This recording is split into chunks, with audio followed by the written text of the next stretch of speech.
자, 62차 컨퍼런스가 엄청난 기적과 은혜 가운데 마무리되었다면서요? 네, 그렇습니다. 62차 성령 컨퍼런스는 성령의 치유와 자유라는 테마로 컨퍼런스가 진행되었었는데요.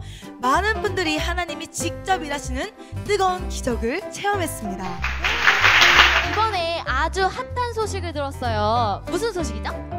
61차, 62차 성령 컨퍼런스에서 기적의 주인공이 탄생했어요. 우울증으로 힘겨운 채 백수원교회에 왔던 청년이 하나님이 주시는 참된 기쁨을 맛보고 영혼이 살아나는 것을 우리 모두가 보았죠? 맞아요. 62차에는 갑작스럽게 찾아온 영혼의 아픔으로 인해 괴로워하셨던 성도님이 말씀을 듣던 중에 고침받아 온몸으로 찬양하는 역사가 일어났습니다. 네, 매 컨퍼런스 때마다 이렇게 수많은 변화의 역사와 기적들이 일어나는 것을 우리 모두가 체험했죠. 네, 백성교회를 만난 것이 얼마나 인생의 기쁨이고 행복인지 모릅니다. 2월 달에도 집회가 계속된다죠? 네, 설 명절을 맞아 가족 치유 부흥회가 열립니다. 가족 치유 부흥회는 살아있는 말씀과 뜨거운 성령의 역사로 인해 가정이 회복되며 치유되는 기적의 집회입니다. 그렇습니다. 2월 4일 저녁부터 8일 저녁까지 한 주간 보령에서 또 엄청난 부흥회가 진행될 예정이랍니다. 그리고 성령 컨퍼런스도 연이어 열리는데요. 63차는 2월 11일 저녁부터 15일 저녁까지 인천 백성교회에서, 64차는요 어디서 열리는지 아세요? 어디서 열리는데요? 드디어 대구 백성교회에서 열리잖아요. 2월 18일 월요일 저녁부터 22일 금요일 저녁까지 대구 백성교회에서 집회가 열립니다. 아참, 요즘 미국에서도 언제 집회하느냐고 자꾸만 연락이 와요. 이번에는 미국 집회가 조금 늦어졌어요. 이번 미국 집회 일정은 로스앤젤레스 백수원교회에서 4월 24일 저녁부터 5월 4일까지 주일 빼고 매일 낮 밤으로 집회가 있답니다. 미국에 계신 분들 미리미리 준비하시고 함께 동참하셔서 하나님 안에서 진리 가운데 자유함을 얻으시길 바랍니다. 특별 집회 일정 이외에도 인천, 대구, 보령, 미국에서는 계속해서 평일에 집회가 진행됩니다. 백수원교회 백송수양관에 오셔서 하나님이 일하시는 예배 가운데 내면에서부터 영성 혁명을 일으키시고, 여러분 모두가 물이 바다 덮음같이 열방의 부흥을 일으키는 부흥의 주역들이 다 되시기를 바라며 백송교회 백송수양관으로 사랑하는 여러분을 초대합니다. 여러분을 기다릴게요. 몇 시죠? 아직도 모르세요? 오전은 11시, 오후는 7시 30분입니다. 기다릴게요. 시편 51편 6절로 10절 말씀 함께 봅니다. 보소서, 주께서는 중심이 진실함을 원하시오니 내게 지혜를 은밀히 가르치리이다. 우슬초로 나를 정결하게 하소서. 내가 정하리이다. 나의 죄를 씻어주소서. 내가 눈보다 희리이다. 내게 즐겁고 기쁜 소리를 들려주시사 주께서 꺾으신 뼈들도 즐거워하게 하소서. 주의 얼굴을 내 죄에서 돌이키시고 내 모든 죄악을 지워주소서. 하나님이여, 내 속에 정한 마음을 창조하시고 내 안에 정직한 영을 새롭게 하소서. 오늘은 성결의 혁명 6번째 시간, 중심의 진실함으로 이루는 성결이라는 제목으로 함께 은혜를 나누기로 합니다. 여러분, 내가 진실하면, 내가 겉과 속이 같은 삶을 살면 저절로 내 안에 성결이 이루어져서 성결의 은혜가 나와 함께하기 때문에 나를 통해 예수님이 일하시고, 요한복음 14장 12절에 내가 진실로 너에게 이루노니 나를 믿는 자는 내가 하는 일을 그도 할 것이요 또한 그보다 더 큰 일도 하리니 이는 내가 아버지께로 감이라 말씀했어요. 우리 하나님, 멋쟁이 하나님, 기적의 하나님, 그 하나님은 여러분의 중심을 보죠. 어떤 자매가 교회 갈 때마다 맨날 배꼽 티를 입고 가. 목사님이 보다 못해서 안 돼가지고 자매를 불렀어요. 자매, 그래도 교회 올 때는 복장을 좀 단정하게 하면 좋지 않을까요? 목사님, 그게 무슨 소리예요? 이 배꼽티가 왜요? 참나, 이 배꼽티 입은 이유가 뭔 줄 알아요? 예, 하나님은 중심을 보시기 때문에 배꼽을 얼마나 깨끗이 닦았는데요. 그리고 하나님한테 보여드리려고 저 이러고 왔는데 목사님 알지도 못하시면서 그랬다 그래요. 오늘 여러분의 중심이 하나님을 향하기를 원합니다. 거짓 믿음, 가식, 가짜 사랑이 가득한 이 세상 가운데 진실한 사랑을 찾기란 엄청나게 어렵습니다. 하나님은 외모나 조건을 보지 않으셔요. 하나님은 우리의 중심의 진실함을 보셔요. 모든 사람이 하나님 앞에서 진실하면 좋겠지만 그렇지 못해요. 죄와 상처로 인해 마음의 모양이 울퉁불퉁하고 가시로 가득 채고 이 더러운 어둠의 것들이 꽉 차 있을 때가 더 많습니다.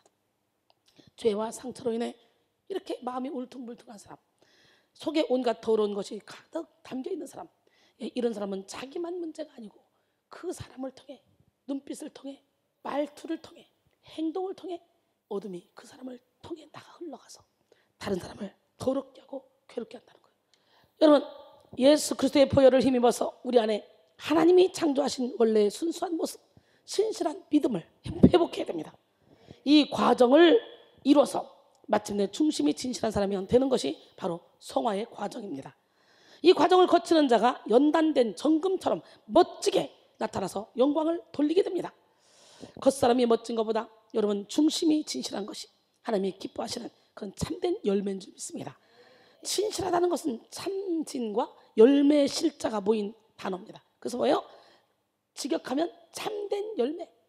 난 여러분 모두가 다 참된 열매를 맺는 진실한 영혼이 되기를 원합니다. 예, 하나님은 우리가 마음에서 참된 열매를 맺고 있는지 못된 열매를 맺고 있는지 지금도 불꽃 같은 눈동자로 살펴보고 계십니다. 마태복음 7장 17절로 18절 보니까 이와 같이 좋은 나무마다 아름다운 열매를 맺고 못된 나무가 나쁜 열매를 맺나니 좋은 나무가 나쁜 열매를 맺을 수 없고 못된 나무가 아름다운 열매를 맺을 수 없다 그랬어요. 여러분, 진실한 성품은요 하나님을 닮은 성품이에요. 우리는요 예수 그리스도를 닮아가는 삶을 살아야 돼요. 사도 바울도 한때는 탄식했지만 뭐라고 고백하냐? 내가 예수 그리스도를 본받는 자가 된 것 같이 너희는 나를 본받는 자가 되라 그랬어요.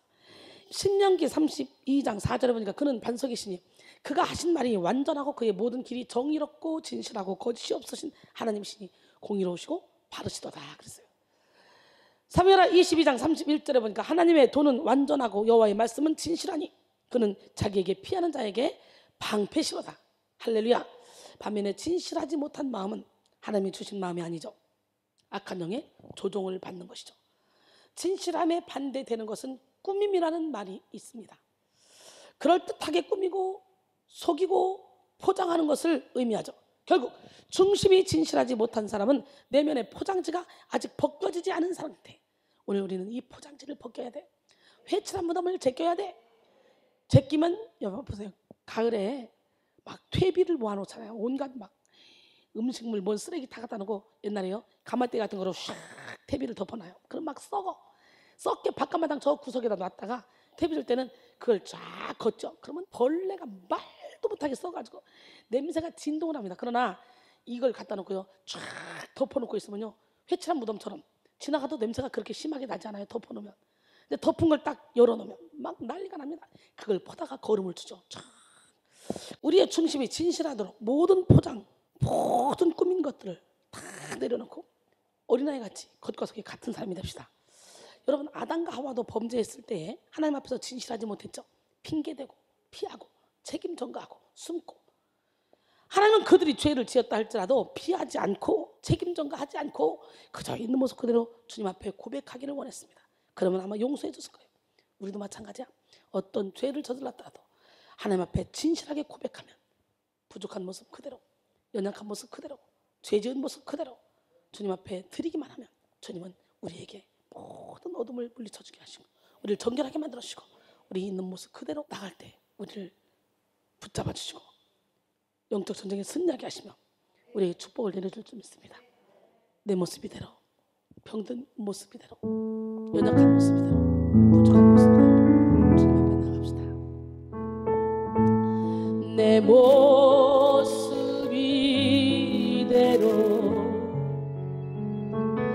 주 받으옵소서. 날 위해 돌아가신 주 날 받으옵소서. 내 힘과 결심 약하여 늘 깨어지기 쉬우니 주 이름으로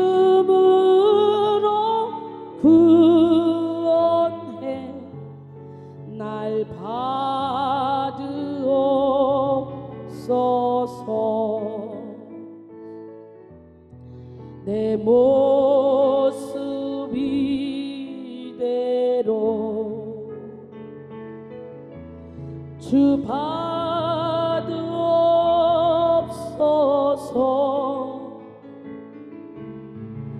날 위해 돌아가신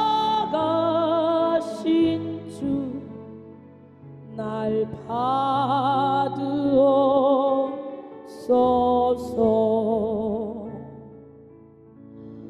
큰 죄에 빠져 영죽을 날 위해 피 흘렸으니 주 형상대로 빚으사 날 받으옵소서.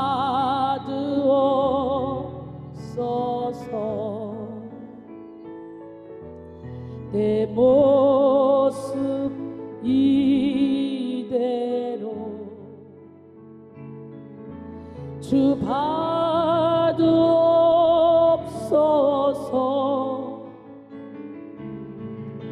날 위해 돌아가신 주 날 받으옵소서.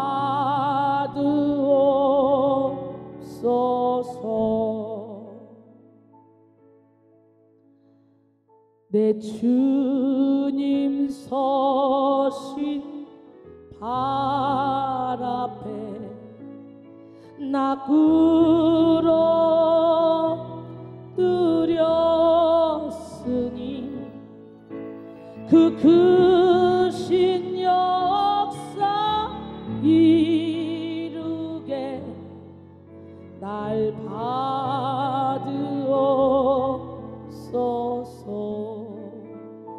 내 모습 이대로 내 모습 이대로 주 받으옵소서.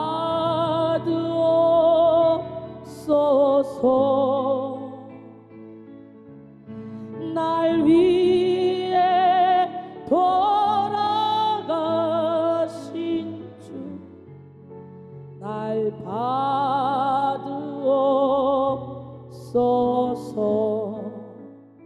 가슴에 손 얹으시고 나 주의 도움 받고자 주 예수님께 빕니다. 그 구원 허락하시사 날 받으옵소서.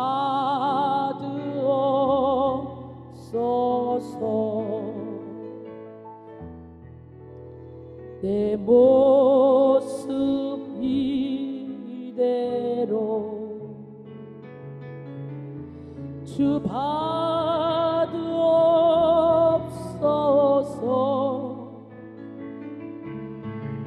날 위해 돌아가신 주 날 받으옵소서.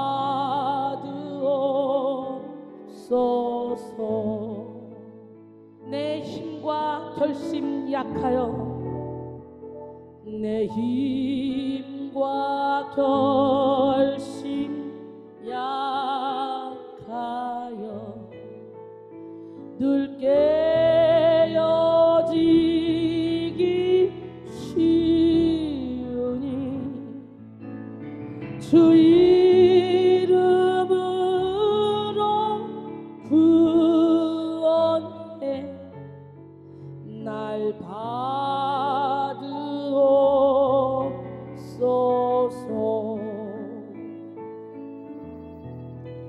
내 모습 이대로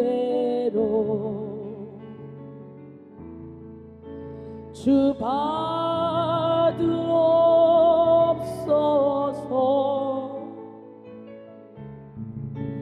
날 위해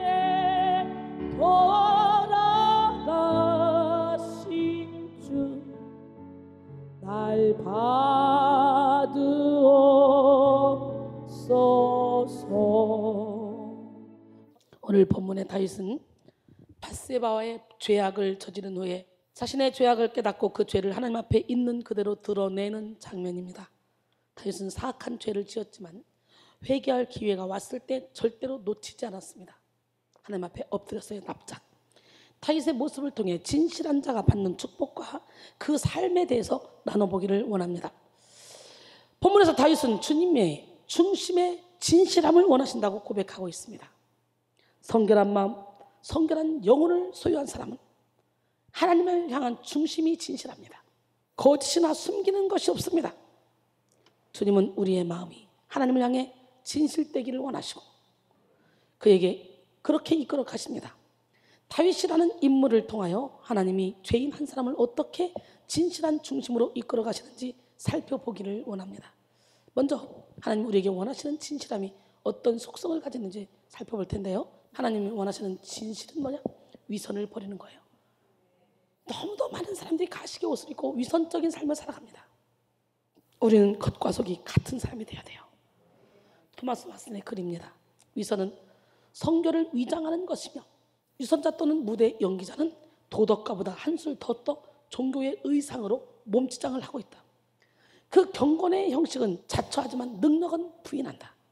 위선자는 아름다운 외관은 있으나 모든 방안은 어둡다. 그는 아름답게 금박을 입힌 썩은 기둥이며 그는 신한 고백의 가면 밑에 자기의 전염병의 상처를 감춘다. 위선자는 얼굴을 분장하는 것은 반대하지만 거룩을 꾸미는 분장을 한다. 그는 겉으로는 선하기 때문에 정말로 악할 수가 있다.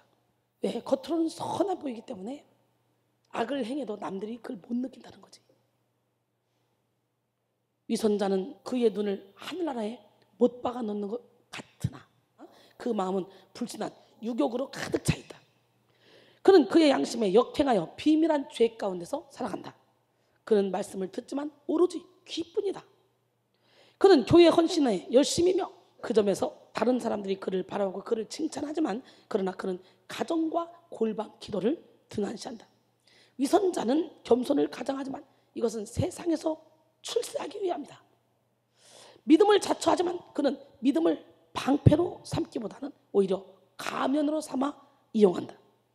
그는 겨드랑이에 성경책을 끼고 다니지만 자기 마음속에는 가지고 다니지 않는다. 우리는 마음속에 성경을 가지고 다녀야 되겠죠. 오늘 본문 6절에 보소서 주께서는 중심이 진실함을 원하시오니 내게 지혜를 은밀히 가르치시리이다. 할렐루야. 본문에서 이 진실함으로 번역된 에메트는 신실함, 성실함이라는 의미를 가지고 있는데요. 예, 생각과 행동이 일치되지 않는 위선과는 반대의 개념이라고 할 수 있죠. 진실한 마음을 가지기 위해서는요, 우리 안에 있는 모든 위선을 발견해야 되지. 내가 얼마나 가면을 많이 썼는지, 내가 얼마나 가식의 못을 많이 입었는지, 내가 얼마나 회칠한 무덤이 두꺼운지 이걸 알아야 걷어낼 수 있을 거 아니에요. 그래서 인생의 문제는 깨달음의 문제입니다. 진짜 중심이 진실해지면 진실해 보이는 모양이 아니라 진정한 진실한 삶을 살아가게 돼요. 경건의 모양만 있으면 경건의 능력을 부인하는 그들에게서 떠나라 그랬잖아. 디모데후서 3장 5절에 보니까 예, 진짜 많은 사람들이요 아무도 진심을 드러내기를 원하지 않고 그냥 이 가식이 미덕인 그런 세상에 우리가 살고 있어요. 그래서 미국 가고 캐나다 가면요 진실을 그대로 드러내잖아. 속으로 눌러놓지 않고 내 의견을 정확히 말하잖아. 한국 사람은 배고파 죽겠어도 식사하셨나요? 아, 했어요. 예. 그럼 벌써 괜찮아요? 그러면 안 먹었구나. 알으니까 억지로 밥 갖다 놓고 먹이죠. 근데 센스 없는 사람은 먹었대. 그리고 제껴놓고 여기다 앉혀놓고 지들만 막 먹어. 막 배가 꼬르꼬르 막 배고프지. 얼마나 힘들겠어. 생각. 미국 사람들은요 그런 화병이 없잖아. 한국 사람들은 자꾸 가식의 옷을 입고 위선적이고 가면을 쓰고 막 그냥 막 눌러놓고 하면 나중에 화병이. 근데 우리는 마음을 읽을 줄 알아야 돼. 중심을 볼 줄 알아야 돼. 위선자는 얼굴을 분장하는 것은 반대하지만 뭐 한다 그랬어요? 거룩을 꾸미는 것은 분장을 한다니까. 여러분, 위선자는 그의 눈을 하늘나라에 못 박아 놓고 있는 것 같으나 그의 마음은 불순한 유격으로 가득 차 있다. 그렇게 말했다 그랬죠. 누가? 토마스 왓슨이. 오늘 여러분은 세상에서 출세하기 위한 것이 아니라 하나님께 잘 보이는 자가 되길 원해요. 위선을 다 벗읍시다. 가식을 다 벗읍시다. 오늘 우리 하나님은 기적의 하나님이고 살아계신 하나님이라는 걸 우리는 깨닫고 가식이 미덕인 세상, 이 세상 가운데서 우리는 진실을 들춰내기를 두려워하는 이 세상, 내가 나의 진실을 그대로 말하면 저 사람이 날 싫어할 거야 라는 그런 강박관념 때문에 계속 포장하고 또 다른 나를 만들고 또 다른 나를 만들고 살라니까 얼마나 힘들겠냐고. 싹 다 벗어버립시다. 위선을 버리면 마치 나의 모든 자존심과 내 마음의 초롱성이 무너질 것만 같은 위험이 느껴지기 때문에 계속 가식의 옷을 입는 거예요. 아주 선한 사람도 위선이라는 병에 걸릴 수가 있어요. 위선에는 함정이 있습니다. 첫째로 낙심하거나 절망할 상황이 왔을 때 모든 원인을 자신이 아니라 외부 탓을 합니다. 책임 전가. 두 번째로 남의 잘못을 정확하게 짚어냅니다. 자기 눈에 틀보는 못 봐도 남의 눈에 티는 잘 봐요. 맞는 말만 하는 것처럼 보입니다. 그러나 자신이 가지고 있는 문제는 보이지가 않아요. 남을 정확하게 짚어내는 그 예리함이 자신에게도 적용되면 얼마나 좋겠습니까? 그런데 그렇지 못해요. 왜냐하면 그 예리함을 자신에게 되었다가는 모든 위선을 다 벗어버려야 하기 때문에. 이것이 더욱더 큰 위선에 빠지게 하는 위험한 함정입니다.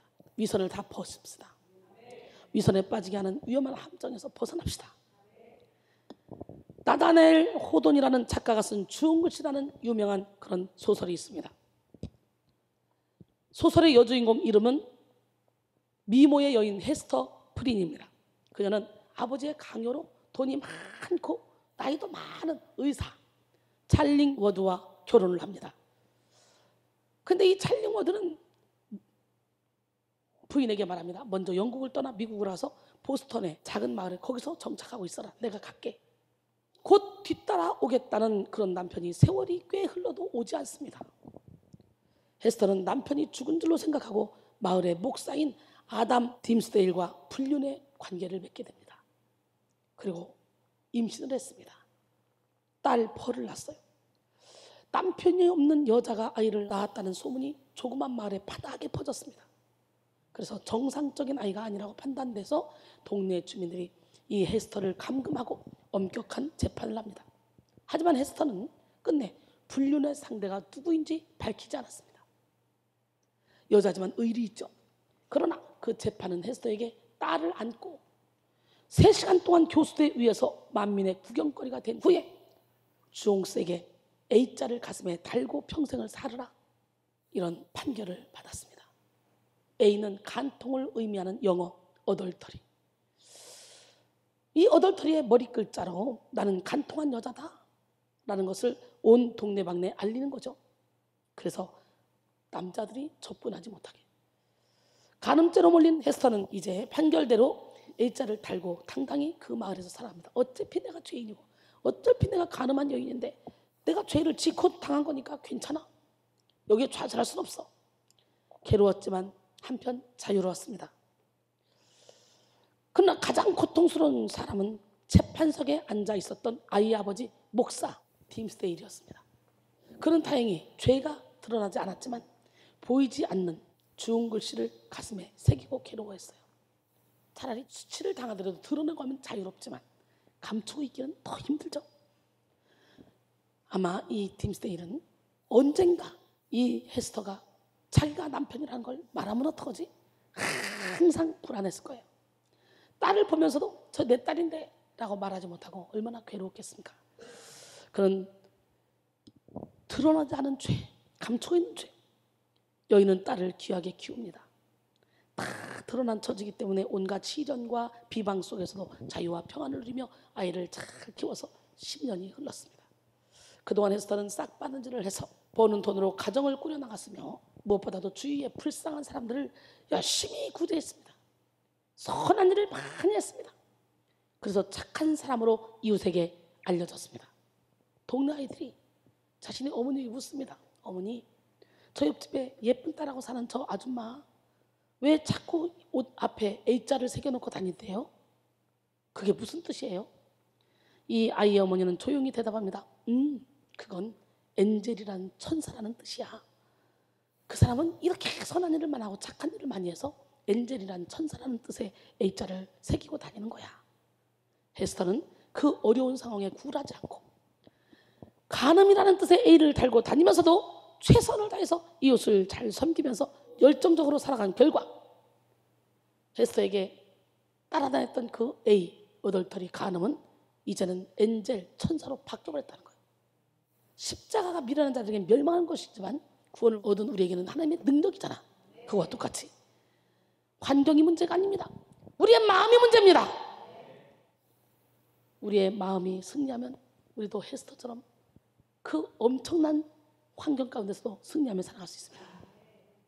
7년 뒤에 헤스터가 교수대에 섰던 바로 그 자리에 선 팀스데일 목사는 마을 축제를 시작하는 설교를 합니다.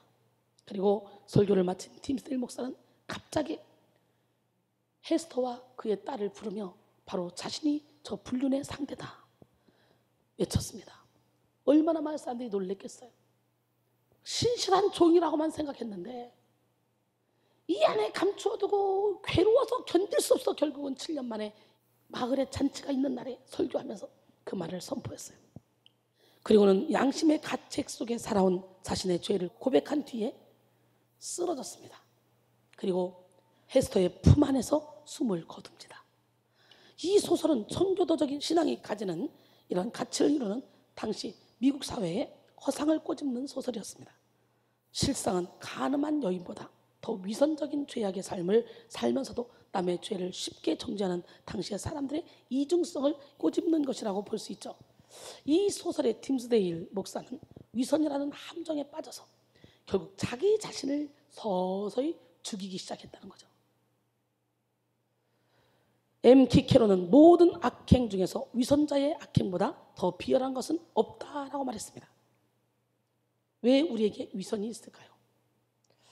옛사람이 중심에서 아직 처리되지 않았기 때문입니다. 오늘 여러분의 중심에서 옛사람이 빨리 처리돼야 돼.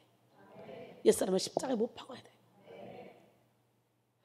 옛사람이 아직 처리되지 않았기 때문에 자꾸만 포장하게 되는 거예요.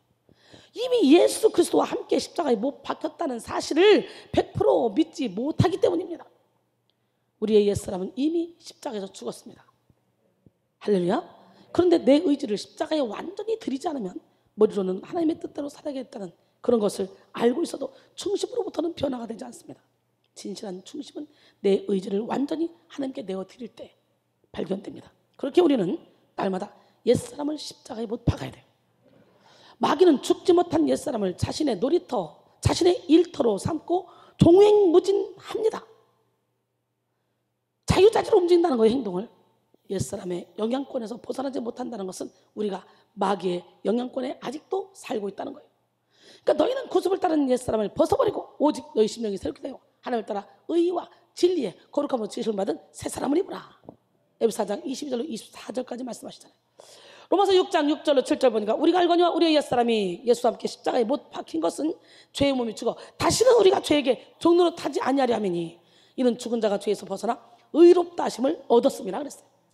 옛사람을 완전히 하나님의 손에 맡겨드리기 위해서는 내 힘으로는 할 수 없기 때문에 예배를 통해 성령의 은혜를 덧입어야 됩니다. 그럴 때 나 중심에서 하나님 중심으로 변하게 됩니다. 그 다음에 상처를 감추려고 하기 때문에 시편 51편 17절 보니까 하나님께서 구하시는 제사는 상한 심령이라 하나님이여 상하고 통해한 마음을 주께서 멸시하지 아니하시리라 그랬어요. 오늘 본문 이후에 나타나는 구절인데요. 여러분 주님이 원하시는 제사는 뭐라고요? 상한 심령의 제사. 상처를 감추려고 할수록 하나님과 점점 멀어집니다. 상처를 있는 그대로 예배 속에서 주님께 내어드리고 드러내고 그리고 치료를 위해 간구해야 돼요. 주님은 드러내고 고치는 분이에요. 여러분 우리가 병이 있으면 드러내서 고치지 병을 감춰서 고칩니까? 다 드러냅니다.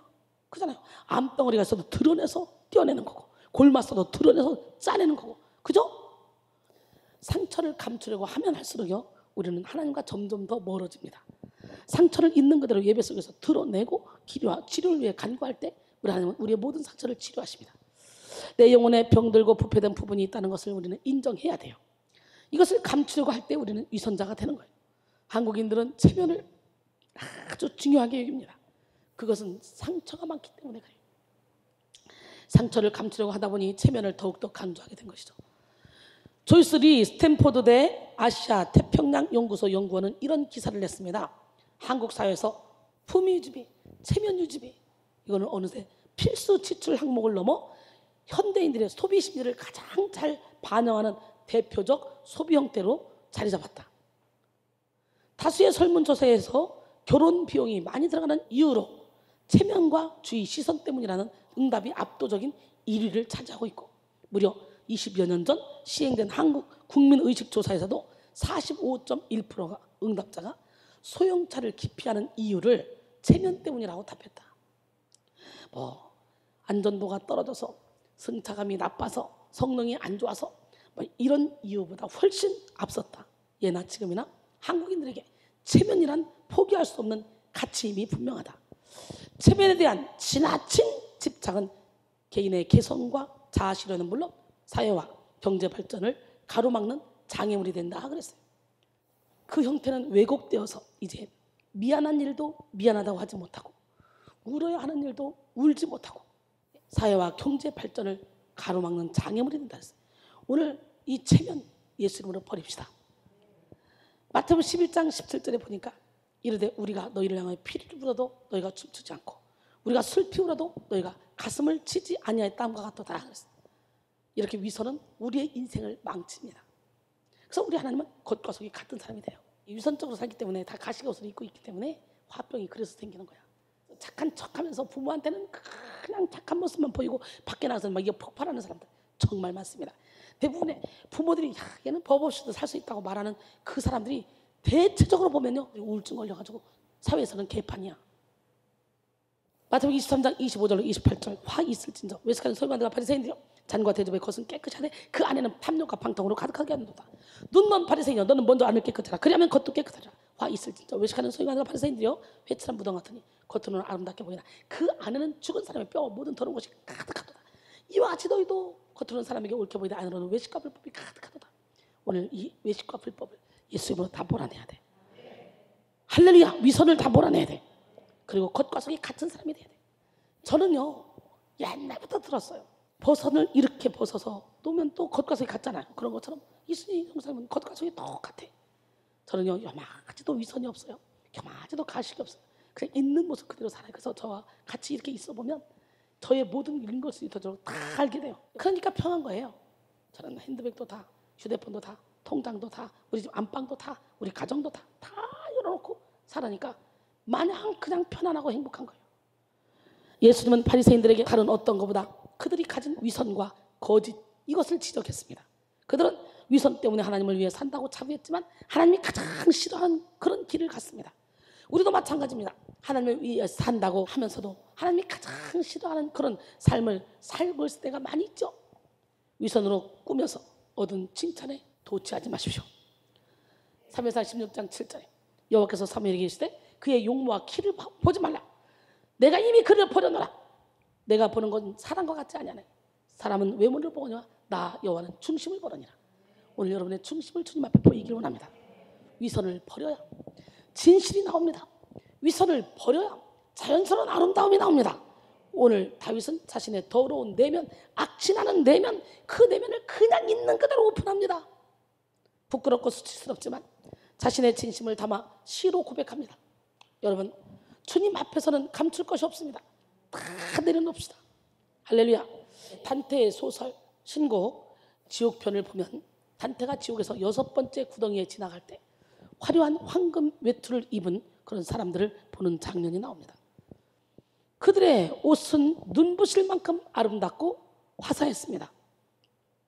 그러나 단테는 그들이 입은 황금 외투가 모두 사람의 눈을 속이는 착시 현상에 지나지 아니함을 곧 깨닫게 됩니다.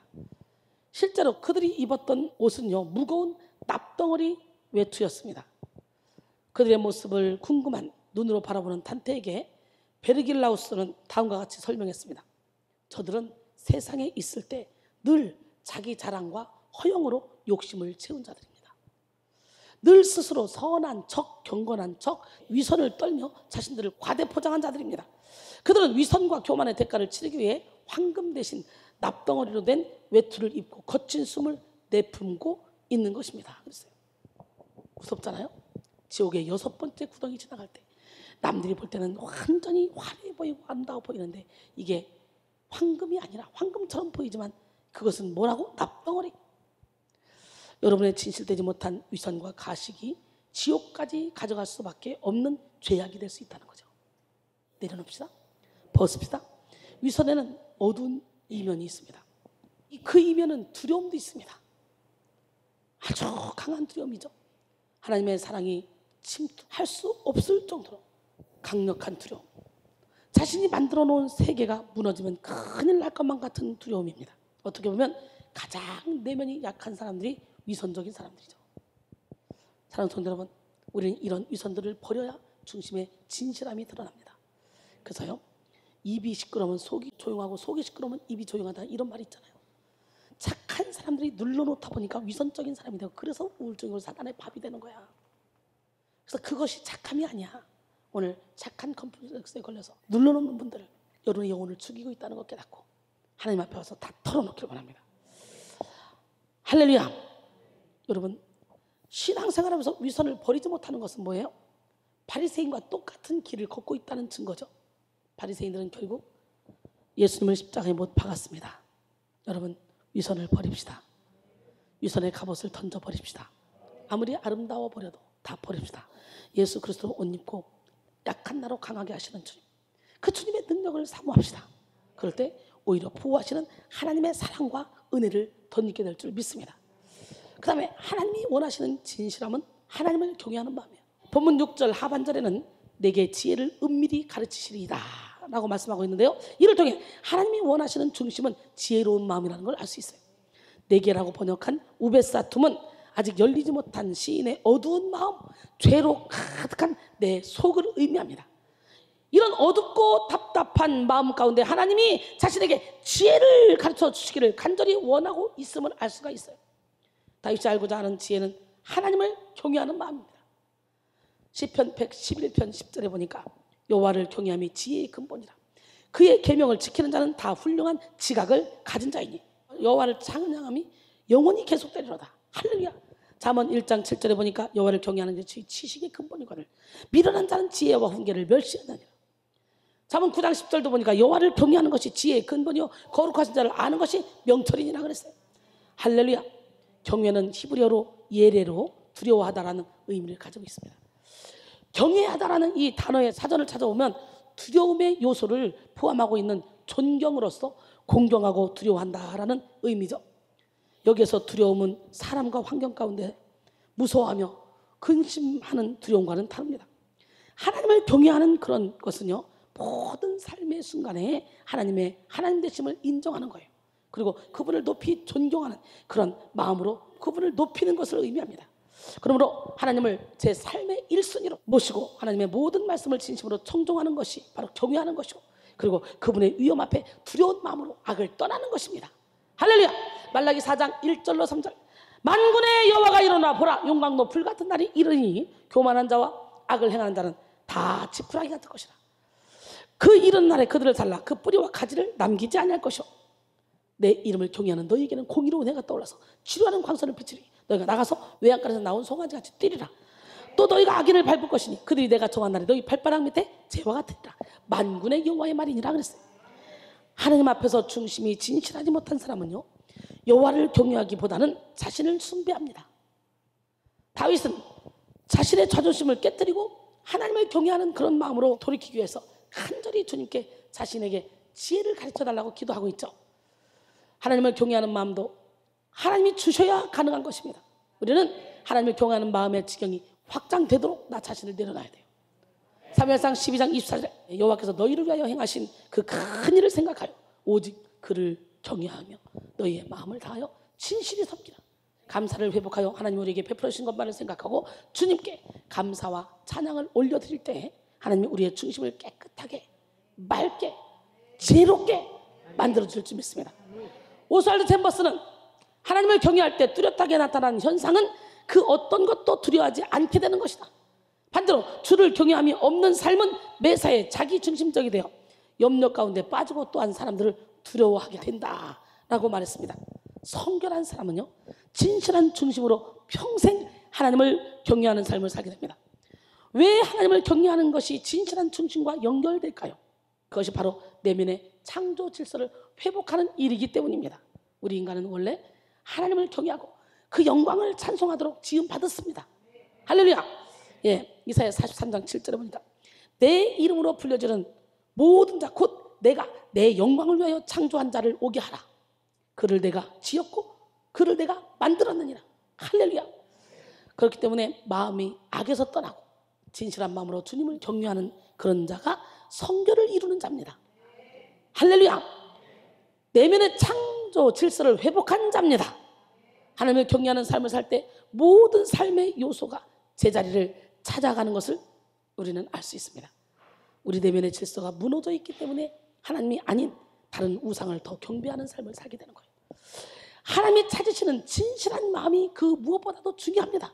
성경은 이 진실한 마음을 회복하라고 말씀하고 있죠. 성경은 이 진실한 마음을 회복하라고 말씀하시는데 결국은 성결이 이 진실한 마음을 회복하게 해주는 거라고. 옆 사람 말은 우리 성결한 삶을 삽시다. 내 마음속에 어려움이 있을 때, 마음속에 힘든 일이 있을 때 주님 내게 먼저 오십니다. 나를 안아주시고 나를 품어주시고 나를 위로해 주신 그 주님, 그 주님을 만납시다. 마음속에 어려움이 있을 때, 마음속에 어려움이 있을 때, 마음속에 어려움이 있을 때 주님 내게 먼저 오사 내 마음을 만지고 주님 앞에 나아갈 수 없을 때, 주님 앞에 나아갈 수 없을 때, 주님 앞에 나아갈 수 없을 때 주님 날 먼저 안으시네. 그렇다고 할지라도 날 사랑하시는 내 하나님의 사랑은 나의 모든 걸 덮고, 그렇다고 할지라도 날 안아주시는 내 하나님을 부를 때 아버지라 부르죠. 아멘이십니까? 여러분의 중심을 하나님께 드리길 원합니다. 하나님을 아빠, 아버지라고 부를 수 있는 그런 성결한 영혼이 되기를 원합니다. 그렇다면 우리는 이 진실한 중심을 어떻게 얻을 수 있을까? 감각을 잃어버린 중심을 우리는 통회하고 회개해야 돼요. 예수님이 이 땅에 오셔서 가장 먼저 선포하셨던 말씀이 통회, 회개의 복음입니다.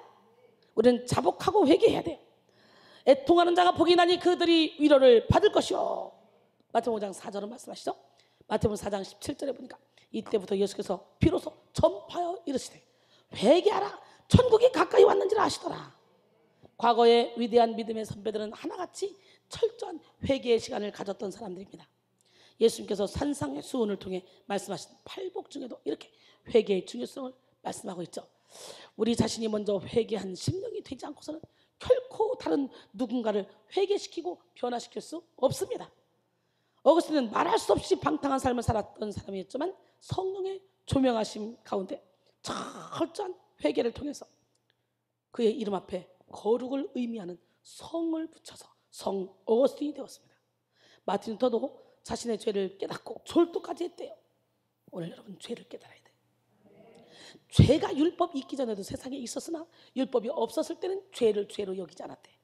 오늘 여러분 이 죄를 깨닫고 자복하고 회개하는 이 시간이 되길 원해요. 하나님은 이처럼 자신의 죄를 깨닫고 상한 심령, 깨어진 심령으로 애통하며 회개하는 자를 기뻐하시고 그를 향해 은혜를 베풀어 주십니다. 오늘 본문 7절에 보니까 우슬초로 나를 정결하게 하소서 내가 정하리이다. 나의 죄를 씻어주소서 내가 눈보다 희리이다. 할렐루야. 본문의 주인공은 우슬초로 자기를 정결하게 해달라고 간구합니다. 우슬초로 번역된 베조브는 특별히 나병 환자의 정결 의식 때 사용되었던 식물이라고 합니다. 우슬초로 정결하게 하는 방식은 나병 환자들에게나 있었던 일이었기 때문에 유대인들의 전설 속에서 다윗이 밧세바와 간음한 후에 실제로 문둥병이 걸렸다는 그런 이야기도 내려오고도 있습니다.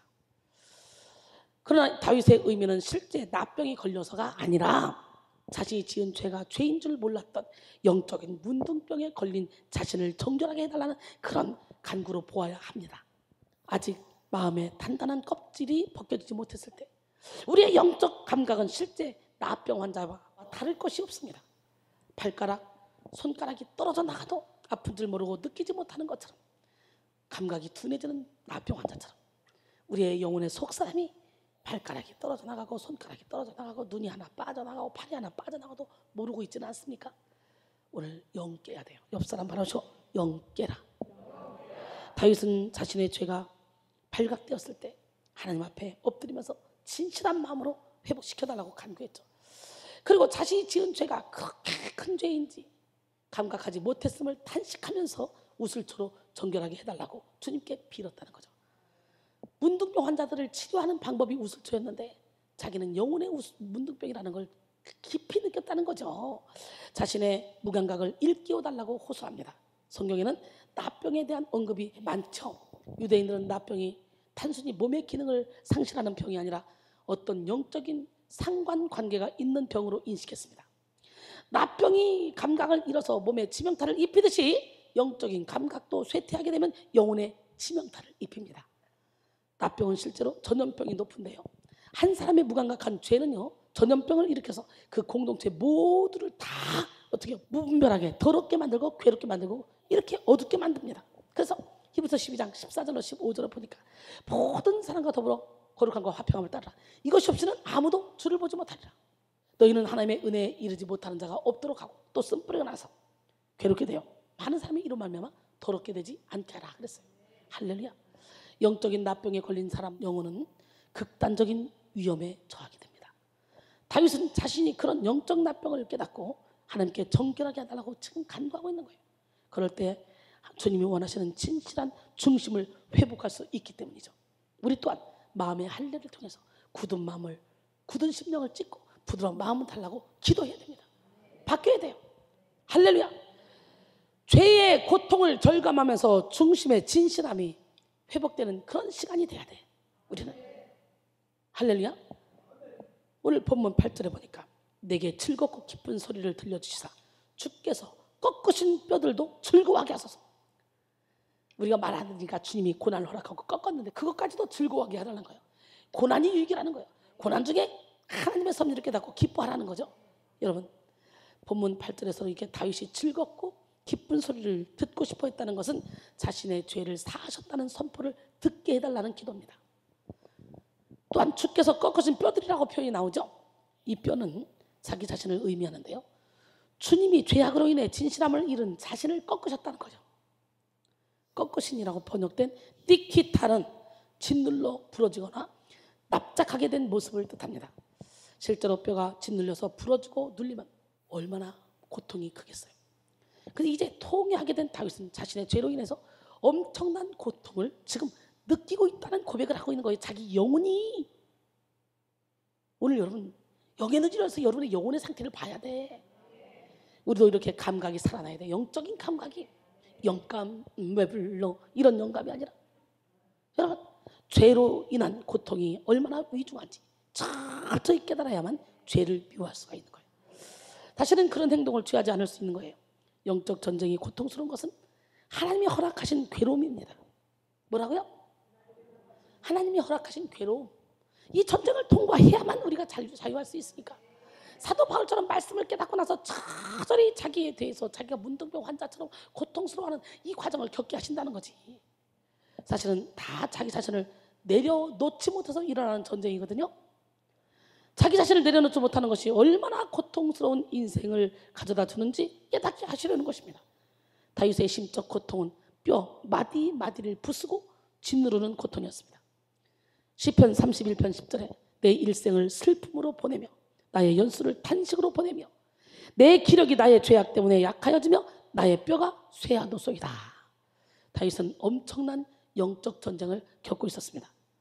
야고 4장 1절에 보니까 너희 중에 싸움이 어디로부터, 다툼이 어디로부터 나느냐, 너희 지체 중에서 싸우는 정욕으로부터 나는 것이 아니냐 그랬어요. 여러분, 자신의 정욕을 이기지 못해서 일어나게 된 싸움. 여러분의 영적 전쟁도요, 다 자신의 정욕을 못 내려놔서 일어나는 싸움이에요. 그냥 싹 죽어버리면요, 귀신이요, 있으라고 사정해도 그냥 저절로 떠나가요. 시기해라 너, 질투해라 너, 혈기내라 뭐, 욕심부려라 너. 먹을 게 없어 떠나가요. 어느 순간에. 근데 그게 내 마음대로 되냐고. 시기 내라 그러면 확 시기하고 질투하고 뒤집어 퍼버리고 그 귀신을 막 끌어들이지. 사탄은 그런 걸 먹고 살으니까. 여러분의 의지를 온전히 하나님께 만드리길 원합니다. 할렐루야. 본문을 원어적으로 분석해 볼 때 다윗은 육체적 고통도 함께 경험하고 있음을 알 수가 있는데요. 죄의 무게로 인한 마음뿐만 아니라 육신까지도 심히 피곤하고 상했음을 알 수 있습니다. 중심의 진실함을 회복하는 길은 나와의 싸움이에요. 나를 직면하는 일이에요. 치열하고 고통스러운 터널을 지나 승리하는 여러분 모두가 되길 원합니다. 하나님도 다윗의 고통을 알고 계셨지만 그가 자신의 진실함을 회복하기 전까지는 그냥 내버려뒀어요. 상실한 마음대로 스스로 회복하기 위해서 스스로 자복해야 돼. 호세아 6장 1절에 보니까 오라 우리가 여호와께로 돌아가자. 여호와께서 우리를 찢으셨으나 도로 낫게 하실 것이요 우리를 찢으셨으나 싸매어 주실 것입니다. 할렐루야. 나에게는 중심을 회복시킬 능력이 없음을 또 인정해야 됩니다. 인간은 본질적으로 매우 연약한 존재입니다. 창조주 없이는 살 수 없는 연약한 피조물입니다. 원죄를 가진 죄인으로 아무리 몸부림쳐 봐도 죄로부터 자유할 수 없는 그런 연약한 죄인입니다. 그러나 어리석은 인간들은 자신의 분수를 모르고 스스로 위대해지기를 추구하죠. 그러나 자신의 연약함을 깨닫지 못하는 그런 인간은 끊임없이 타락할 수밖에 없다는 걸 알아야 돼요. 아담과 하와가 자신의 연약함을 잃어버리고 하나님과 같이 되고자 하는 순간 타락해버린 것처럼 말입니다. 하나님이 기뻐하시는 사람은 연약한 모습 그대로 하나님께 나가는 사람이에요. 예수님은 최고의 의사로서 이 땅에 오셨습니다. 연약한 자, 병든 자를 친히 고치시고 구원하기 위해서 이 땅에 오셨습니다. 마태복음 9장 35절에 예수께서 모든 도시와 마을에 두루 다니사 그들의 회당에서 가르치며 천국 복음을 전파하시며 모든 병과 모든 약한 것을 고치시니라. 할렐루야. 마태복음 9장 12절로 13절 보니까 예수께서 들으시고 이르시되 건강한 자에게는 의사가 쓸데없고 병든 자에게는 쓸데있느니라. 너희는 가서 내가 긍휼을 원하고 제사를 원하지 아니하노라 하신 뜻이 무엇인지 배우라. 나는 의인을 부르러 온 것이 아니오 죄인을 부르러 왔노라 하시니라. 할렐루야. 주님은 이 시간도 나의 연약함, 나의 병든 모습 그대로를 인정하며 오로지 주님만을 사모하며 간절한 마음으로 기도하는 자들을 찾으십니다. 예레미야 33장 2절로 3절. 이를 행하시는 여호와 그것을 만들어 성취하시는 여호와 그의 이름을 여호와라니가 이와 같이 이르시는도다. 너는 내게 부르짖으라. 내가 내게 응답하겠고 내가 알지 못하는 크고 은밀한 일을 내게 보이리라. 할렐루야. 예, 여러분 우리는요 이웃을 사랑함으로 물된 동산처럼 물이 끊어지지 않는 샘처럼 여호와의 영광이 비서실장 되는 그런 삶을 살아야 돼요. 이사야 58장 그러면 금식장 그러죠. 무조건 굶는 게 금식이 아니에요. 귀신도요 금식 잘 시킵니다. 툭하면 금식시켜 툭하면. 근데 우리는요 영적 전쟁터잖아요. 우리는요 시큰 먹이고 전쟁 치르는 곳이에요. 군량미는 안 먹잖아요. 아무리 백성이 먹을 것이 없어도 군인들이 먹고 힘을 써서 이겨야 되니까. 우리는 지금 금식하고 비리비리 하면서 나 죽는 그런 일을 할 시간이 없어요. 여기 온 사람들은 다 특수부대. 육적인 양식도 많이 먹고 영적인 양식도 많이 먹고 내 안에 있는 귀신과 막 싸우고 우리 주변에 있는 사람들이 어둠의 영과 막 싸우고 전쟁터에서 전쟁을 치러야 될 용사들이야. 무조건 굶는다고 금식이 아니에요. 이사야 58장 6절로 11절에 보니까 내가 기뻐하는 금식은 흉악의 결박을 풀어주며 멍에의 줄을 끌려주며 압제당하는 자를 자유케 하며 모든 멍에를 꺾는 것이 아니겠느냐. 또 줄인 자에게 내 양식을 나누어주며 유리하는 빈민을 집에 들이며 헐벗은 자를 보면 입히며 내 권력을 피하여 스스로 숨지 아니하는 것이 아니겠느냐. 그리하면 이웃을 내 몸처럼 사랑하면 내 빛이 새벽까지 비칠 것이며 내 치유가 급속할 것이며 내 공의가 내 앞에 행하고 여호와의 영광이 내 뒤에 호위하리니. 할렐루야. 내가 부를 때는 내가 응답하겠고 내가 부르짖을 때는 내가 여기 있다 하리라. 만일 내가 너희 중에서 멍에와 손가락들과 허망한 말을 제하여 버리고 줄인 자에게 내 심정이 통하며 괴로운 자의 심정을 만족하게 하면 내 빛이 흑암 중에서 떠올라 내 어둠이 낮과 같이 될 것이며 여호와가 너를 항상 인도하여 메마른 곳에도 내 영혼을 만족하게 하며 내 뼈를 견고하게 하리니 너는 물된 동상 같겠고 물이 끊어지지 않는 샘 같을 것이라. 할렐루야. 제가 이렇게 살고 있잖아. 무조건 굶는다고 금식이 아니야. 굶으면서도 이웃을 내 몸처럼 사랑하고 굶어야 그게 진짜 금식이지. 굶으면서 혈기 뻑뻑 내고 짜증내고 원망하고 그러면서 금식해? 그리고 금식해서 나 며칠 했어 자랑해? 이게 무슨 금식이냐? 위선이지. 그런 금식은 하나님이 안 받아요. 버리세요. 사랑하는 성도 여러분, 중심의 진실함은 단순히 솔직해지는 그런 일이 아닙니다. 의도의 순수성을 회복하는 것입니다. 성결을 향한 도전입니다. 그 회복을 내 힘으로 이뤄낼 수 있을까요? 결코 그렇게 할 수 없습니다. 오직 하나님만이 회복시켜 줄 수 있습니다. 오늘 본문 9절에 주의 얼굴을 내 죄에서 돌이키시고 내 모든 죄악을 지워주소서. 할렐루야. 이미 죄로 물든 마음을 내 힘으로 깨끗하게 할 수 없다는 걸 깨닫고 이 굳어진 심령이 내 힘으로 부드럽게 할 수 없다는 걸 깨닫고 하나님께 맡겨드리는 다윗. 우리는 이미 파기되었고 굳어버렸고 진실하지 못합니다. 우리가 진실한 중심을 회복하는 길은 전적으로 나를 용서하시고 나를 사랑해 주시고 나의 마음을 부드럽게 만들어주시는 하나님을 의지하는 것입니다. 할렐루야. 에스겔 36장 25절로 27절 맑은 물을 너에게 뿌려서 너희로 정결하게 하되 곧 너희 모든 더러운 곳에서와 모든 우상 숭배에서 너희를 정결하게 할 것이며 또 새 마음을 너희에게 주되 너희 육신에서 굳은 마음을 제거하고 부드러운 마음을 줄 것이며 또 내 영을 너희 속에도 너희로 내 율례를 행하게 하리니 너희가 내 규례를 지켜 행할지라. 할렐루야. 성결한 그리스도인은 자신을 의지하지 않아요. 오직 하나님만 의지합니다. 언제든지 자신은 무너질 수 있는 연약한 존재라는 걸 알기 때문에 그렇죠. 어느 날 성자 프란체스코에게 한 사람이 찾아와서 질문했습니다. 선생님이야말로 그리스도의 영광을 나타내시는 분입니다. 선생님을 만나기만 하면 사람들이 변하는데 그 놀라운 사역의 비결이 무엇입니까? 프란체스코는 조용히 대답합니다. 전능하신 하나님은 어느 날 이 지구상에 살고 있는 많은 사람들을 바라보셨습니다. 그리고 많고 많은 사람들 가운데서 이 땅에서 가장 연약하고 가장 무지하며 가장 미련한 한 사람을 보기 시작하셨습니다. 그리고 하나님은 이렇게 말씀하셨습니다. 그렇다. 저 사람이다. 저 사람을 통해서 내 강함과 내 지혜로움과 내 능력을 나타내리라. 그것이 하나님이 나를 선택하신 이유의 전부입니다. 멋있다. 이 고백이 저의 고백입니다. 저 완전히 날라리였잖아요. 노래방은 나의 목자, 나의 드럼 나의 목자 막 세상을 너무너무 좋아했던 사람. 이 지구상에서 가장 하나님께 대해서 무지한 사람. 예수 믿으라면 내 주먹 믿어라, 상을 주라, 밥상을 주라 이러고 다녔던 사람 아닙니까 제가? 그런데 이게 웬일입니까? 이 부족한 종을 들어다가 이렇게 멋지게 쓰고 계시지 않습니까? 하나님은 똑똑한 자 데려다 쓰지 않아요. 순종하는 자 데려다 써요. 저를 보세요. 제가 가만히 생각해보죠. 많은 사람들도 얘기하지만 저도 제가 생각해도 기특해요. 네. 가정도 있고 사업장도 엄청 컸잖아요. 사업장도 있고 자녀도 늦둥이 이제 낳았잖아요.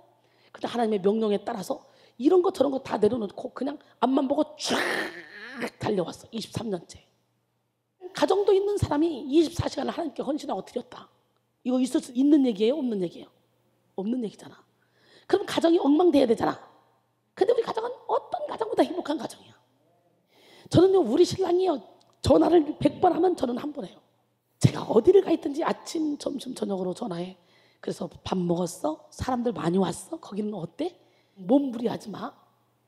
제가 아내로서 아무것도 해주는 거 없어도 우리 신랑은 마누라 설교 최고, 마누라 찬양 최고, 마누라 보면 그냥 좋아서 해. 그저 바라만 보고 있지. 고린도전서 1장 25절로 29절 하나님의 어리석음이 사람보다 지혜롭고 하나님의 약하심이 사람보다 강하니라. 형제들아 너희를 부르심을 보라. 육체를 따라 지혜로운 자가 많지 않냐며 능한 자가 많지 않냐며 문벌 좋은 자가 많지 않냐도다. 하나님께서 세상에 미련한 것들을 택하사 지혜인 자들을 부끄럽게 하려 하시고 세상에 약한 것들을 택하사 강한 것들을 부끄럽게 하려 하시며 하나님께서 세상에서 천한 것들과 멸시받는 것들과 없는 것들을 택하사 있는 것들을 빼앗으려 하시나니 이는 아무 육체도 하나님 앞에서 자랑하지 못하게 하려 함이라. 그러니 나 못 배웠거든요. 나 무식하거든요. 나 믿음 없거든요. 걱정할 필요 없어요. 하나님 손에 붙들림만 받으면 돼. 나 평신도 때 날라리 잡사 때 하나님께 붙들림 받아 세계를 제패하는 능력자가 됐어. 우리는 하나님 앞에서 강함을 자랑할 수 없습니다. 약함, 인간의 연약성은 본성입니다. 이것을 깨닫고 하나님의 영을 강하게 붙들어야 돼요. 진실하다는 것은 에메트라고 말씀드렸는데요, 지탱하다, 버티다 라는 의미 또한 가지고 있습니다. 하나님이 용서해 주실 것을, 하나님이 내 삶을 책임져 주실 것을 믿고 하나님께 내 의지를 내어드리고, 그리고 나가면 우리 안에서 진실함이 드러날 수밖에 없겠죠. 우리 영혼에는 탓이 있습니다. 영혼의 탓을 사람에게 내리면요, 사람이 끌고 다니는 삶을 삽니다.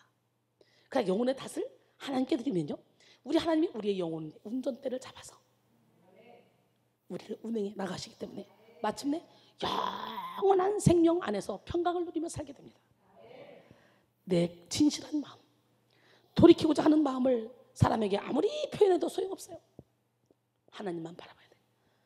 시편 146편 3절로 4절, 귀인들을 의지하지 말며 도울 힘이 없는 인생도 의지하지 말지니 그의 호흡이 끊어지면 흙으로 돌아가서 그날에 그의 생각이 소멸하리로다. 할렐루야. 에레미야 17장 5절로 8절 보니까 여호와께서 이와 같이 말씀하시니라. 무릇 사람을 믿으며 육신으로 그의 힘을 삼고 마음이 여호와께서 떠난 그 사람은 저주를 받을 것이라. 그는 사막의 떨기나무 같아서 좋은 일이 오는 것을 보지 못하고 광야 간조한 곳 건건한 땅 사람이 살지 않는 땅에 살리라. 그러나 무릇 여호와를 의지하며 여호와를 의뢰하는 그 사람은 복을 받을 것이라. 그는 물가에 심어진 나무가 그 뿌리를 강변에 뻗치고 더위가 올지라도 두려워하지 않으며 그 입이 청청하며 가무는 해도 걱정이 없고 결실이 그치지 아니한 같으리라 그랬어요. 사람을 믿으면 광야 간조한 곳 건건한 땅 사람이 살지 않는 땅에 사는 거예요. 사람을 보고 세상을 보면 만족함이 없어요. 사람을 보며 세상을 볼 때 만족함이 없었네. 나의 하나님 그분을 뵐 때 나는 만족하겠네. 저기 빛나는 태양을 보라, 또 저기 서 있는 산을 보아라. 천지 지으신 우리 여호와 나를 사랑하시니 나의 하나님 한 분만으로 나는 만족하겠네.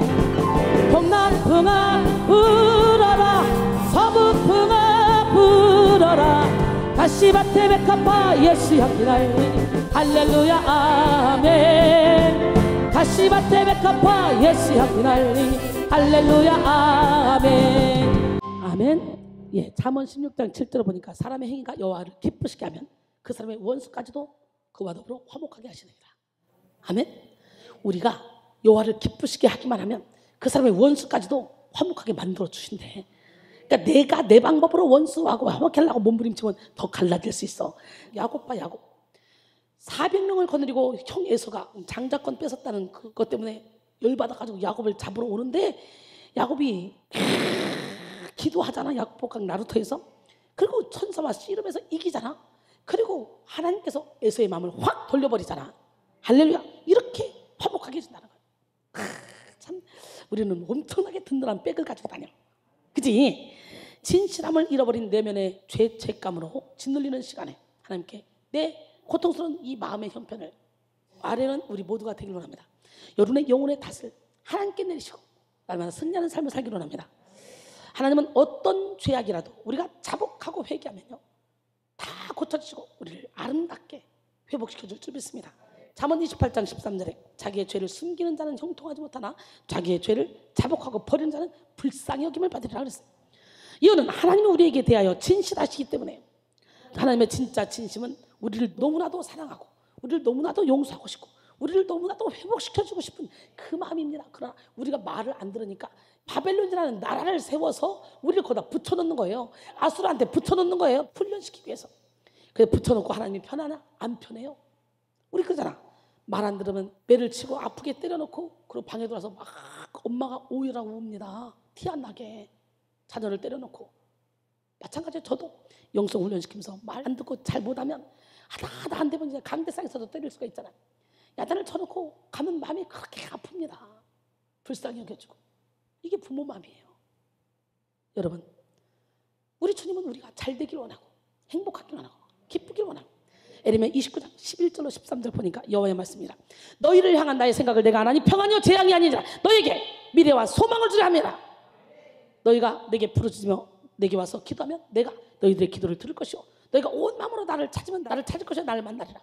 지금요 바빌론의 포로로가 있는 이스라엘 백성들을 향해서 에레미야를 통해서 이렇게 말씀하고 계시는 거예요. 그러게 우리는 환난 중에도 즐거워야 돼. 할렐루야. 시편 50편 15절에 환난 날에 나를 부르라. 내가 너를 건지리니 네가 나를 영화롭게 하리라. 로마서 5장 3절로 4절 우리가 환난 중에도 즐거워하나니 환난은 인내를, 인내는 연단을, 연단은 소망을 이룬 줄 알미라 그랬어요. 그러기에 오늘 시간에 회개하고 자복함으로 정결한 삶, 행복한 삶을 삽시다. 요한일서 1장 8절로 9절 보니까 만일 우리가 죄가 없다고 말하면 스스로 속이고 또 진리가 우리 속에 있지 않을 것이요 만일 우리가 우리 죄를 자백하면 그는 미쁘시고 의로사 우리 죄를 사하시며 우리를 모든 불의에서 깨끗하게 하실 것이요. 할렐루야. 시편 117편 2절에 보니까 우리에게 행하신 여호와의 인자하심이 크시고 여호와의 진실하심이 영원하미로다. 오늘 본문에 보니까요 9절에 보니까 주의 얼굴을 내 죄에서 돌이키시고 내 모든 죄악을 지워주소서. 밧세바 범죄한 이후에 이렇게 애통하고 있는 거예요. 다윗이 이토록 하나님께 자신의 포장지를 뜯고 완전히 납작 엎드릴 수 있었던 근거는 무엇입니까? 그 마음 속 깊은 곳에 하나님이 자신을 받아주실 것이라는, 용서해 주실 것이라는 믿음이 있었기 때문입니다. 그럼 평생 하나님의 진실하심을 눈으로 보았습니다. 사랑하는 성도 여러분, 하나님의 진실하심에 기대어 오늘도 간구하시기를 바랍니다. 하나님은 신실하십니다. 성경에 약속한 모든 언약을 지켜주시는 좋으신 분입니다. 또한 우리를 향한 사랑이 흔들리지도 않습니다. 변하지도 않습니다. 할렐루야. 조금 더 약해지지도 않습니다. 예레미야 31장 3절에 보니까 옛적에 여호와께서 나에게 나타나사 내가 영원한 사랑으로 너를 사랑하기에 인자함으로 너를 이끌었다 하였노라. 할렐루야. 영원한 사랑으로 우리를 사랑한대요. 자꾸만 죄를 지켜하는 사탄의 속성이 내 안에 아직 남아있어서 진실하신 하나님을 오해하게 만듭니다. 하나님의 진실하심을 신뢰하면 내 스스로는 진실할 수 없지만 하나님의 진실하심을 닮아갈 수가 있습니다.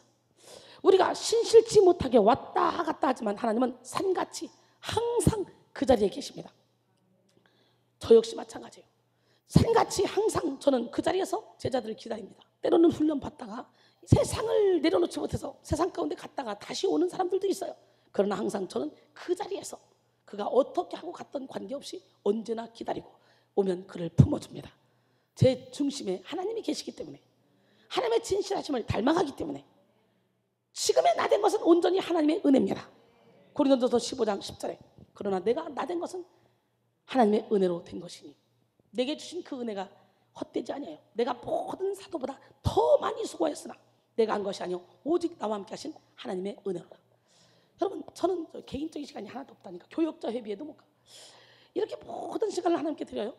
하루에 2번, 3번, 어떨 때는 하루에 1번. 하루에 1번 드릴 때도 하루 종일 설교 준비해요. 그러니까 거의 하나님과 동행하는 그 시간이에요. 그러니까 잡생각, 딴 생각을 할 수가 없는 거지. 저에게도 시간이 많고 돈이 많고 친구들 만날 막 시간이 많으면 여러분 보세요. 날라리 같이 생기지 않았어요. 얼마든지 죄를 질 수 있는 경향성이 있다는 거야. 내가 우리 학교에서 아우 난 날라리인데 그랬더니 거룩한 교수님이 그래요. 무슨 소리 합니까? 누가 이순성 선생님을 날라리라고 합니까? 이순성 선생님이 얼마나 거룩하고 신실한데. 그러고 막 화내더라고. 내가 나한테 날라리를 했다고. 신기하죠? 하나님이 얼마나 저를 사랑하시면 끼가 있고 세상을 좋아하고 하니까 그렇게 해서 곁길로 빠질까 봐 24시간 묶어가지고 주변에 막 진을 쳐. 여호와의 사자들 막 진을 쳐. 우리 제자들 막 진을 치게 만들어서 카톡도 마음대로 못하게. 그래가지고 다 오픈돼 있어 다. 근데요 이렇게 다 오픈돼 있으니까 왜 이렇게 행복하냐. 다 내려놔봐. 인생 행복해요. 이렇게 행복할 수가 없어요. 전 비밀이 한 개도 없어요. 그냥 다 내렸어요. 다윗은 하나님이 진실하시는 것을 알고 믿었습니다. 여러분, 우리도 이 믿음을 가져서 아직 다 진실하지 못한 우리의 위선의 껍데기, 죄악의 껍데기, 열등감의 껍데기, 이 모든 껍데기를 다 벗어냅시다. 하나님을 의지해서, 예수의 피를 의지해서 중심의 진실함을 회복하는 것은 위선과 가식을 기뻐하는 세상을 역행하는 일입니다.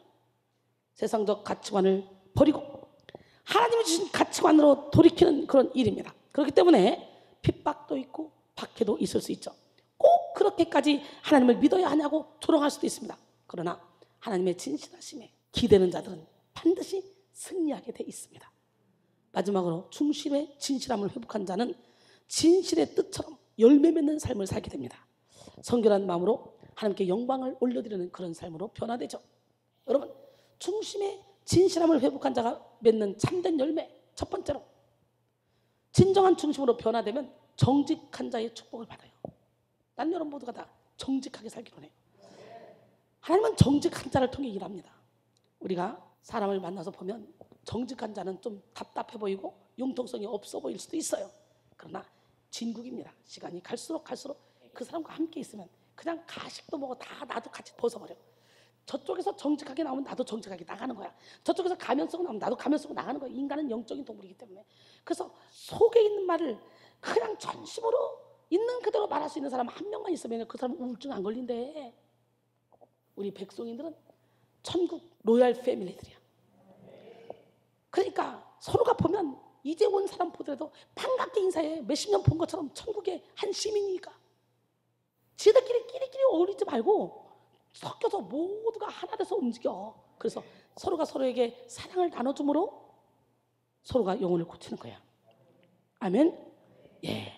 여러분, 다윗은 이런 진실한 중심을 회복하고 더 주님께 가까이 나아가게 되었습니다. 하나님은 다윗의 기도대로 그 영혼을 정직한 영으로 새롭게 하셨습니다. 진실한 마음으로 바꿔주셨습니다. 오늘 우리도 병든 마음, 거짓된 마음을 주님 앞에 드리면 다윗처럼 응답받는 축복의 삶을 살게 될 줄 믿습니다. 다윗은 너무도 큰 죄악을 저질렀던 사람이에요. 간음죄, 간접살인죄, 하다못해 인구조사를 통해서 이스라엘 백성들 7만 명을 죽인 죄, 엄청난 죄를 저질렀어요. 그런데요, 갓 선자를 통해서, 나단 선자를 통해서 하나님이 그 죄를 딱 지목했을 때, 해결 방법을 가르쳐줬을 때 다윗은 그냥 순종하고 하나님께 매달렸습니다. 중심의 진실함을 보였습니다.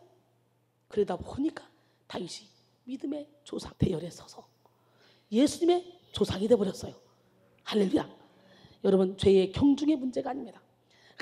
아무리 작은 죄를 지어도 회개하지 않으면 사울처럼 버림받지만 아무리 큰 죄를 지어도 회개하면 죄사함을 받고 이렇게 예수님의 족보에 오르게 됩니다. 오늘 본문 10절에 하나님이여 내 속에 정한 마음을 창조하시고 내 안에 정직한 영을 새롭게 하소서. 정직한 영을 회복하는 것은 죄의 본성을 거슬러 하나님이 다스리시는 내면이 되는 것을 의미합니다. 죄의 본성을 거슬러 하나님이 다스리시는 내면을 여러분 소유하기를 원해요. 특별히 다윗은 하나님이 내 마음에 합한 자라고 할 만큼 이런 사람이었잖아요. 하나님이 인정하시는 사람이 되려면 다윗의 이런 모습을 통해 배워야 돼요. 우리가 아무리 정직하고 아무리 겸손해도 하나님 앞에서는 다 죄인입니다. 그러나 하나님만큼은 아니더라도 인간이 가질 수 있는 최고 수준의 영적 정직성을 회복하면 하나님의 뜻에 거스르지 않는 삶을 살게 됩니다. 인간이 보았을 때 정직한 것과 하나님이 보시기에 정직한 것은 다릅니다.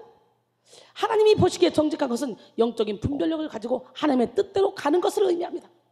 17세기 종교의 자유를 찾아 신대륙에 정착한 청교도들은 생활 신조가 있어요. 코람데오, 이게 뭡니까? 하나님 앞에서의 삶. 옆 사람 봐주시고 우리도 하나님 앞에서의 삶을 삽시다. 그 신조가 오늘날의 강대국인 미국을 만들었습니다. 그 신조가 요셉을 애굽의 총리 대신이 되게 만들었고 가뭄 중에 이스라엘 백성들을 살리게 만들었습니다. 보디발의 아내가 꼬실 때 내가 어떻게 하나님 앞에서 범죄를 하겠냐 그러잖아요. 요셉 멋있어. 또 인물도 준수하다잖아요. 전설에 의하면 보디발 아내가요 친구들 귀부인들을 다 불렀대요. 그리고 과도를 하나씩 다 주고 그리고 사과를 하나씩 다 나눠줬대요. 그리고 사과를 깎아라. 깎는 중에 야 요셉 좀 오라 그래봐. 근데 요셉이 딱 문 열고 사과 깎는 중에 요셉이 문 열고 딱 들어갔어요. 일체히 요셉을 이렇게 쳐다보다가 놀래가지고 손을 다 비웠대잖아. 너무 잘생겨가지고. 그러니까 당신들 봐.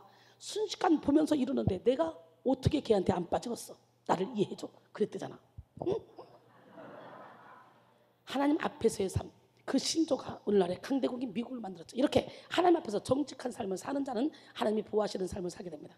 중심이 진실한 마음으로 변화되면 하나님의 기준에서 정직한 자가 됩니다. 하나님 보시기에 정직한 사람이야말로 성결의 삶을 삽니다. 정직한 사람은 평안합니다. 거리낄 것이 없습니다. 하나님이 함께 도우시기 때문에 사방으로 우겨싸임을 당해도 쌓이지 않습니다. 또한 날마다 자신의 연약함을 회개하기 때문에 깨끗한 마음으로 주님을 섬길 수 있습니다. 어떤 수도원에 수도원 원장이 항상 학생들 중에 한 사람만 유독히 이뻐하는 거예요. 어디를 봐도 걔가 막 똑똑하지도 않고 잘나지도 않고 이쁘지도 않은데 특별히 걔만 이뻐하는 거예요.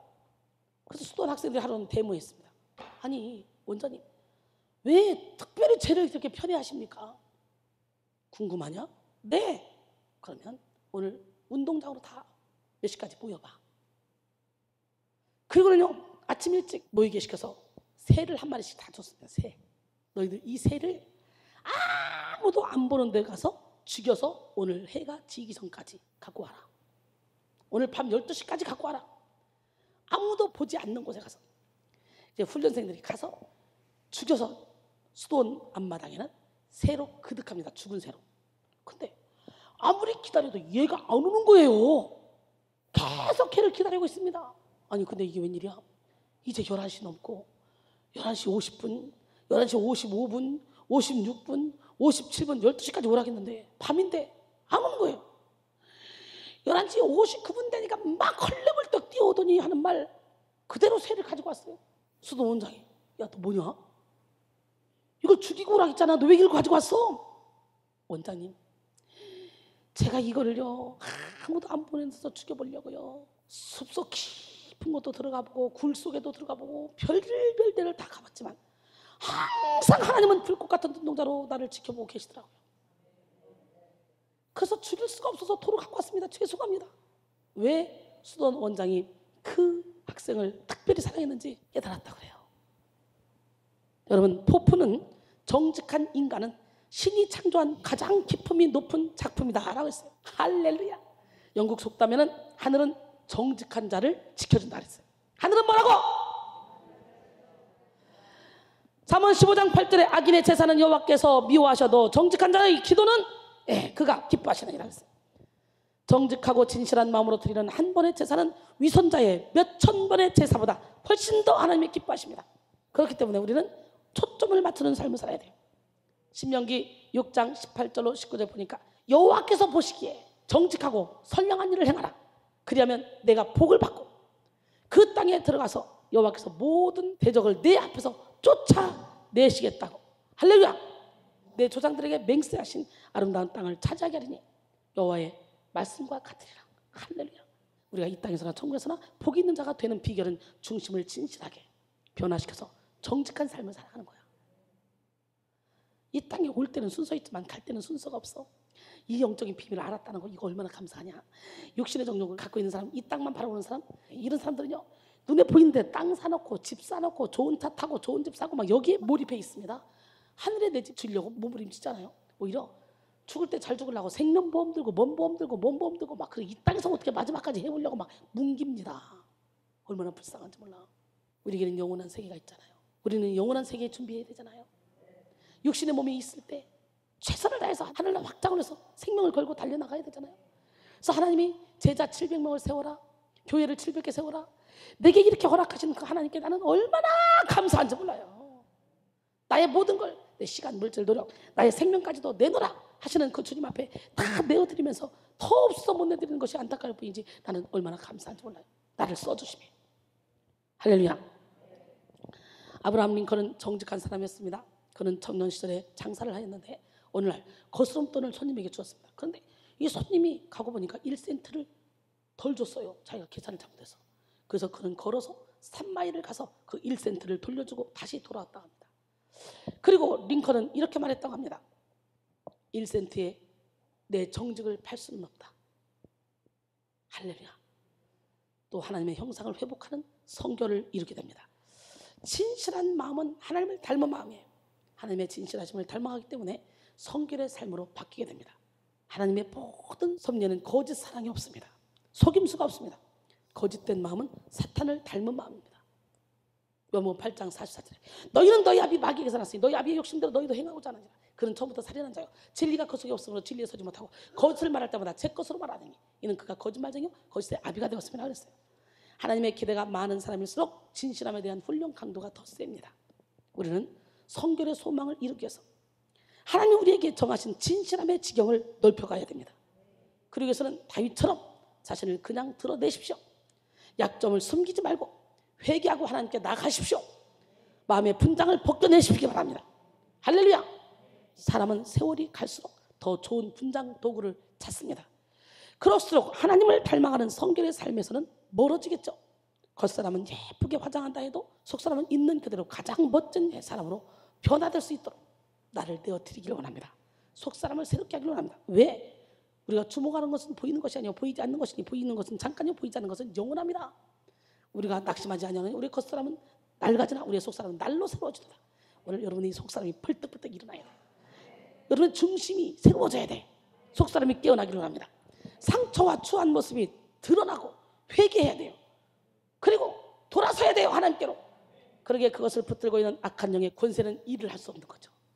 드러내서 몰아내면 악한 영이 어떻게 일해? 하나님의 손 아래, 하나님의 주권 아래 여러분의 중심을 두십시오. 아무리 더럽고 무서운 죄라도 하나님의 손 아래 있으면 주홍같이 붉을지라도 양털처럼 흰들처럼 희게질 줄 믿습니다. 여러분 모든 죄를 예수님의 보혈의 피에 씻겨버리시고 십자가에 던져버리시고, 예, 그래야 우리 중심이 순수하고 우리가 성결한 삶을 살아갈 가능성이 생기는 거죠. 하나님 앞에서는요 창피할 거 없습니다. 여러분 그동안에 얼마나 많은 분장을 했어. 예수 그리스도의 보혈 이제 지워 창조 질서를 회복해서 성결한 삶을 삽시다. 진실하게 사는 길의 과정은 그리 쉽지만은 않습니다. 그러나 마침내 하나님을 닮아가게 됩니다.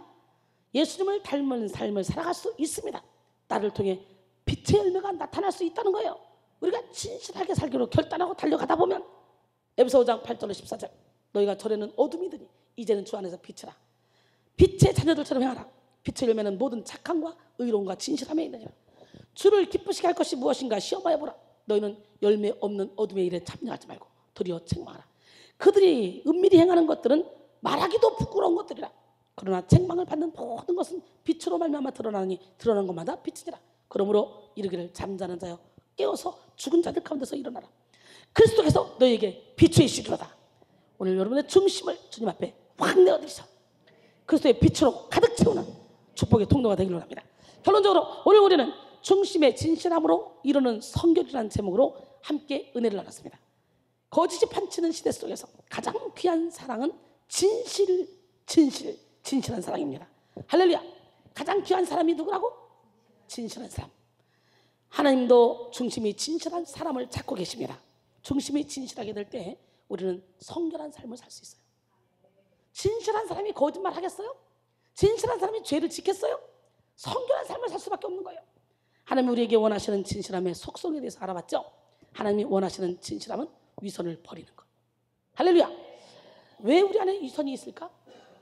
옛사람이 중심에서 아직 처리되지 않았기 때문이고 또 상처를 감추려고 하기 때문이야. 그래서 우리는 옛사람을 버려버리고 상처를 드러내야 돼. 하나님이 원하시는 이 진실함은 하나님을 경외하는 마음입니다. 그 다음에 진실한 중심을 얻기 위해 우리는 어떻게 해야 되냐?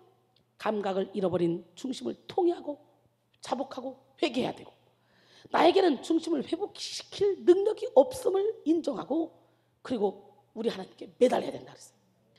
중심의 진실함을 회복한 자가 맺는 참된 열매는 뭘까요? 바로 정직한 자가 받는 축복을 받는 거예요. 아멘. 하나님의 형상을 회복하는 그런 성결을 이루게 됩니다. 사랑하는 성도 여러분, 오늘 이 시간에 중심의 진실함을 회복하는 뜨거운 회개로 정직한 삶, 하나님을 닮는 삶을 살아서 성결한 삶으로 온 세계 많은 영혼을 주님 품으로 인도하는 축복의 통로가 되기를 주님의 이름으로 축원합니다. 할렐루야. 정결한 마음 주시옵소서. 오늘 다윗의 이 본문 말씀처럼 이 말씀을 가지고 함께 기도하는 마음으로 찬양합니다. 정결한 마음 주시옵소서. 오 주님, 정직한 영을 새롭게 하소서. 정결한 마음 주시옵소서. 오 주님, 정직한 영을 새롭게 하소서. 나를 주님 앞에서 멀리하지 마시고 주의 성령을 거두지 마옵소서. 그 구원의 기쁨 다시 회복시키시며 변치 않는 맘 내 안에 주소서. 정결한 마음 주시옵소서. 오 주님, 정직한 영을 새롭게 하소서. 정결한 마음 주시옵소서. 오 주님, 정직한 영을 새롭게 하소서. 나를 주님 앞에서 멀리하지 마시고 주의 성령을 거두지 마옵소서. 그 구원의 기쁨 다시 회복시키시며 변치 않는 맘 내 안에 주소서. 나를 주님 앞에서 멀리하지 마시고 주의 성령을 거두지 마옵소서.